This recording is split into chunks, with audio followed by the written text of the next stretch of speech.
Now, of all of the backpacking tents available on the market, a tent that doesn't get talked about very often is the 2Lite from Slingfin. So today, I've got a first impressions and first look at this two-person lightweight backpacking tent. Gonna go through all the specs and features and just my initial impressions on this lightweight backpacking tent. Let's first take a look at what's inside the stuff sack for the tent, because there's a couple notable things that are included that are important to the design and the performance of this tent. The first is you've got your tent body and your rainfly rolled up into a really small, tight package that's very lightweight. Then the notable thing is about your pole section. The length of the pole sections are really short, so this is a good option for bike packing. Then you've got your stake bags. You have all of your included stakes, then a couple other really cool things. These are removable rods for venting on the rainfly of the tent. Then you've also got a couple guy lines that are included. Now these are unique in that they can actually be attached to the inside of the tent to act as a guy line for additional structure and performance for the tent that way, but they go inside. So we'll show that as well here once we get the tent set up. All right, let's dig into the specs of the 2Lite here from Slingfin. What you have is a two-person size tent here that has two doors, two vestibules, so easy entry into either side of the tent. That also has a floor space of about 28 square feet. So dimension-wise for the floor, you've got three different dimensions for the width. At the head end, it's 42 inches. Here at this pole, it's 50 inches, and the foot end is 40 inches. So you're not gonna be able to get two 25-inch wide rectangular pads inside of this tent, but you can definitely get two 20-inch wide tapered pads to sleep two people that want to share the weight and such of this tent. The length of it is 89 inches, so it is plenty long for taller folks, especially if you're using this as a solo shelter and you're sleeping in the center of the tent. Taller folks are going to be able to enjoy sleeping in this tent. Your peak height is 41 inches, so enough space for you to sit up, move around. We'll show you that here in a second, but your head and such is not going to be touching the walls of the tent.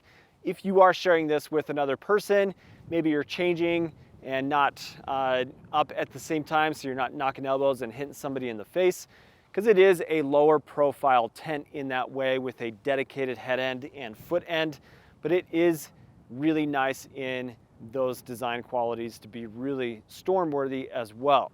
This is a double wall tent that uses a 10 denier fly fabric that is a ripstop nylon that has a hydrostatic head of 1200 millimeter and a floor fabric made out of a 20 denier ripstop nylon that has an 1800 millimeter hydrostatic head and a 15 denier no-see mesh. So everything about this is meant to be focused on being lightweight and approachable and not taking up too much space in your backpack, but still providing a lot of space. And the weight of the 2Lite here comes in at just under 3 pounds. For the packed weight, you're 2 pounds, 14 ounces based off of the information that Slingfin provides, which I think is a really nice weight for this design, for having a pole structure, and the size of the tent that you have here. So what really stands out to me feature-wise for this tent is all of the attention to detail to make this a very high-performance tent in some pretty extreme weather.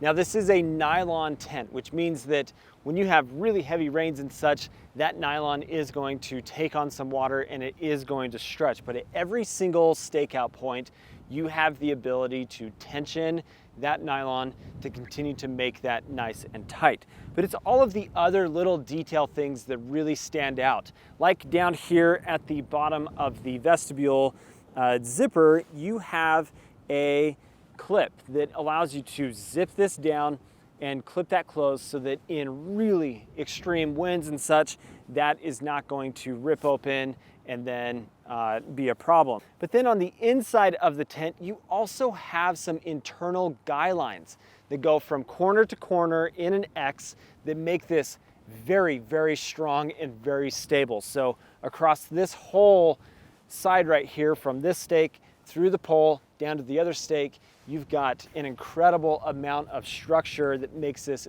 very, very strong. Then you have 3 additional guy out points, 1 at the foot end and 2 more at the head end for you to make this even stronger in those extreme winds.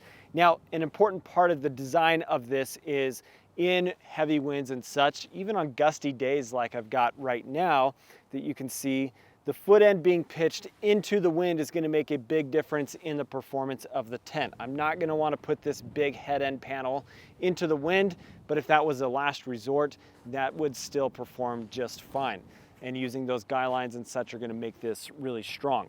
Now, the vestibule space of the tent here is really, really big. You've got a lot of space on both sides for you to put all the gear that you would need when you've got 2 people in here, but also enough floor space for you to put some gear inside of the tent and some pockets. The entry into the tent is really big and open with a nice L-shaped zipper, and you're able to crawl in. Even though it is a bit lower to the ground, it doesn't feel super awkward or anything to get into the tent, and the pole is out of the way. And just like magic, the door is closed here, but I'll show you the ventilation that you have with that included little pole strut that you Velcro to the rainfly here, because I've got additional zipper poles that I can open that up and get the ventilation through underneath and then out through the top of the rainfly to reduce the amount of condensation and such inside of the tent. So here you can see the internal space of the tent where you've got enough peak height for you to be able to sit up. It's not the tallest tent that is out there on the market, but for a pretty low profile tent like this, you do have plenty of space to move around.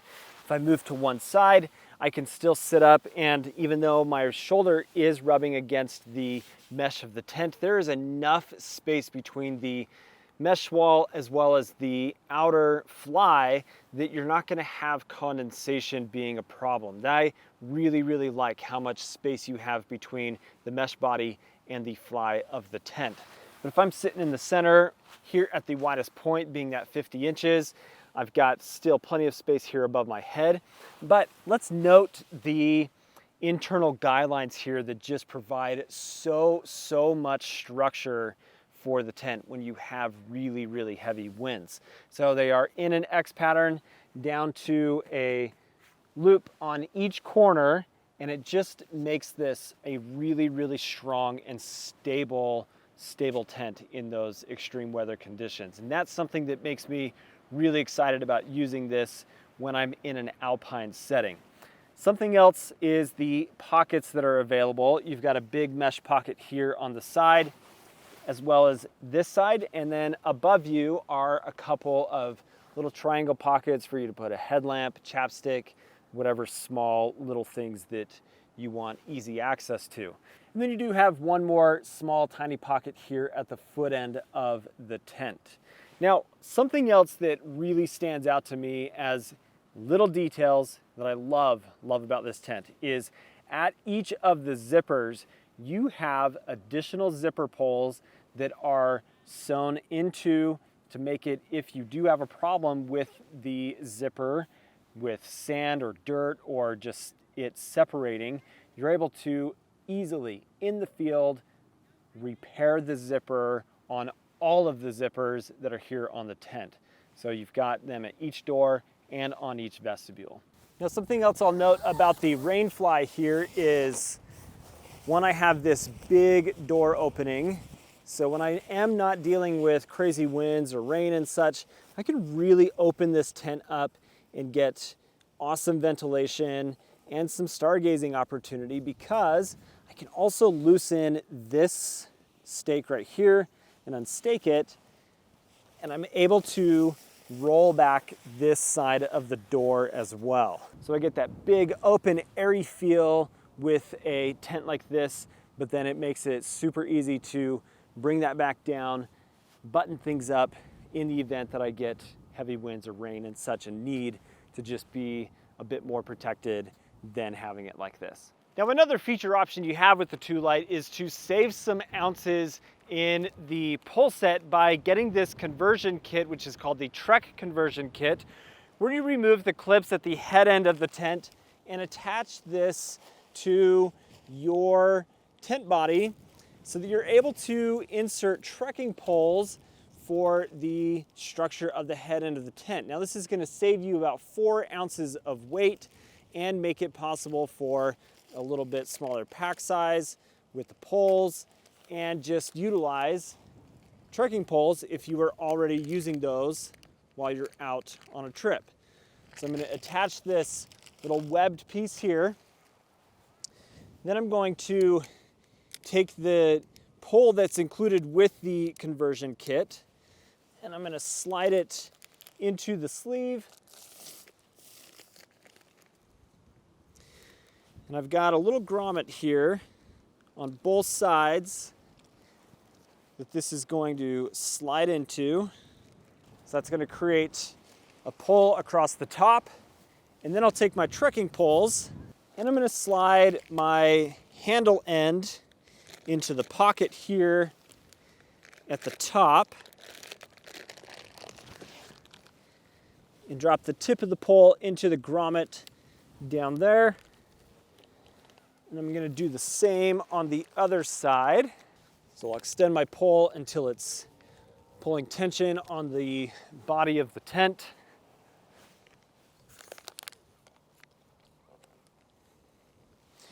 Then I've got a lock here on a piece of webbing. And I've got a stitch line on the webbing here that I'm going to tension to as just an indicator, which is going to create a really nice arc here at the top. This makes it possible for me to utilize trekking poles, create a nice, really strong structure, and then I can put my rainfly over top, and it saves me a few ounces of weight on the tent that way. Now the setup and the pitch of the 2Lite is very straightforward and simple. This is a double wall semi-freestanding tent. So all I'm going to do is stake out my 4 corners here, and then I've got some grommets at the foot end that I'm going to put the pole into, and I'm going to just arc that over to the other grommet. And I've got 3 clips for the foot end, and then attach that for my foot end. And I'll repeat the same for the head end. I'm going to clip that on, slide that on, and then I've got a center clip, and then repeat as well for the other side. So then just like that, the inner mesh body of the tent is pitched and ready for the rainfly to go on. Just battling the wind here a little bit, but we're gonna get the rainfly pulled over the tent and secure that down. Just gonna pull this down to each of the corners. And here at the foot end of the tent, I've got a toggle and loop for me to attach the rainfly to the pole. And I've also got the same at the head end, which I'll manage here once I get things tightened down a little bit. So we'll stake out our vestibules. And the loops here at the head end and the foot end of the tent to bring the rainfly out away from the inner body. And there it is, the 2Lite with the rainfly fully pitched, ready for a nice night in the backcountry. So at this point, my experience with the Slingfin 2Lite has been 4 nights of sleep in the tent. This has been an enjoyable experience. It's performed well. It's a comfortable, enjoyable tent to be in. It's roomy, it packs small, it's lightweight, and it's just a really well thought out, very well designed shelter that I can't wait to spend more time with this year. This is a tent that I have looked forward to using for many years, and very, very excited to finally have one to use and share more with you guys over the time that I have this and get more experience with it. But that is the Slingfin 2Lite. Awesome little tent, and more information for it down in the description. I want to thank you guys for watching today. If you're not subscribed to the channel, please do subscribe. Hope you have an awesome day. We'll catch you on the next one. See you later.